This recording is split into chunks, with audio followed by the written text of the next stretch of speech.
Wonderful overhead from Ferreira. For one so young, she really has an ability to throw a long overhead, doesn't she? It's a great skill to have, to relieve some pressure and going forward be a bit more creative. Absolutely, and I think it's just giving them more opportunity. And I think the South African girls, similar to the South African boys team that we've seen earlier, looking to attack that T-point. Yeah, what I've noticed is most of these teams that have played, the time of the game is not really something that they think about, you know, like it's 7 minutes into this half. You don't need to go forward all the time. You can recycle the ball, play with each other, get everyone into the game. A bit lucky there for Leon finding De Silva. De Silva looking for that pass. The umpire's whistle may be going a little soon because there were two South African strikers on the P spot that may have been denied the opportunity, and surely that ball hasn't gone 5.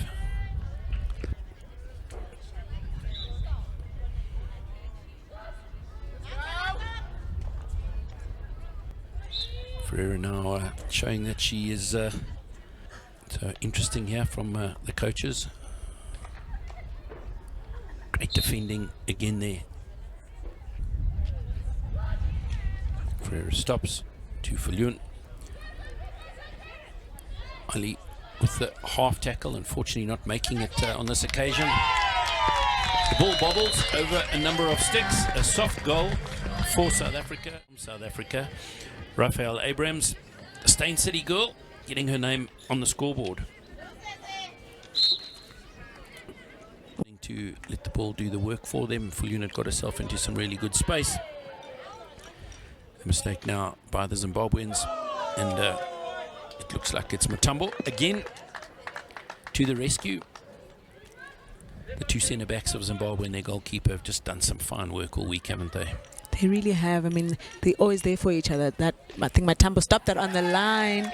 Peterson to McGregor, and well done to the South African girls. It's probably ones that Zimbabwe will be very disappointed to have conceded, Lele.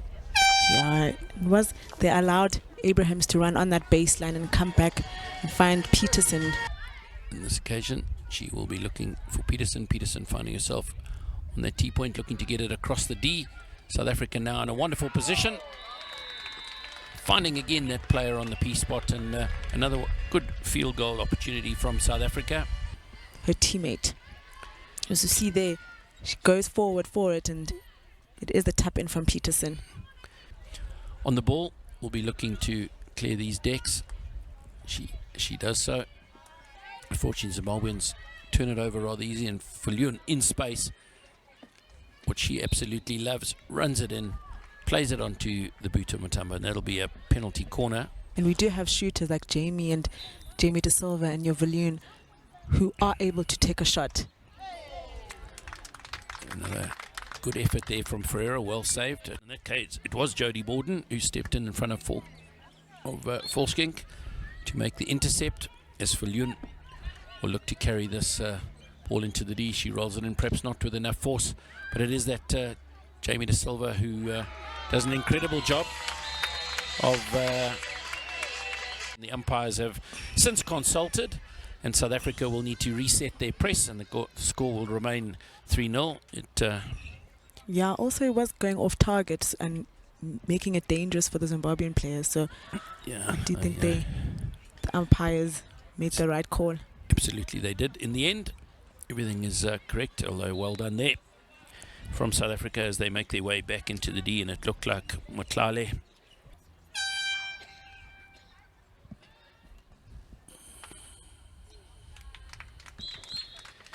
as we another squandered opportunity from the penalty corner. We go to the halftime break, Lele. South Africa leading 3-0 and winning it back again. So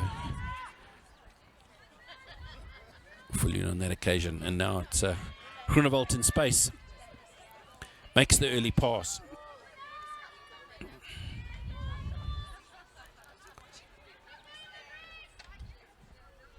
And Zimbabwe standing firm in defense, but unfortunately their pass not going to hand and being picked up. Groenewald again, some really brave defending. It is looking like Ferreira. Unfortunately, The first shot needs to be lower than the backboards. That certainly wasn't. It'll be more of the same. In fact, in this fixture all week, we've just seen a lot of this sort of pattern of play, haven't we? We were quite rampant, making 3 saves in a minute, quite exquisite saves. So the goalkeepers from South Africa haven't had too much to do, but when they've done it, they've certainly done really well. Peterson winning here, making that early pass. And the indoor skill that we saw earlier on. Yeah, I like players that do their basics while passing the ball, making good tackles and looking up to find a pass. Absolutely. South Africa again make their way into the D, and it's Ali again doing some wonderful defensive work when she's going to take this opportunity, and there it goes. Unfortunately, the pass or the injection is not where it needed to be. Looking for Groenewald with the wonderful work. A wonderful pass made by her, and an incredible piece of play from Kunene that is then deflected into the path of Chelsea McGregor. But the initial work certainly done by Jonker. Groenewald doing some wonderful work, sees the open space, throws the pass. Kunene there to beats the keeper, and McGregor with a little one-handed tap-in. Viljoen switches direction again to find Ferreira, who's backing herself on her pace. She turns it back to Viljoen, and Viljoen into the D to Jonker. She doesn't need to get asked twice to take a shot, does young Jonker. I'm not sure why the umpires have given it to South Africa, but they have. Viljoen trying to force matters a bit. What a pickup. Matambo again though doing some really good defensive work. Zimbabwe clear the decks.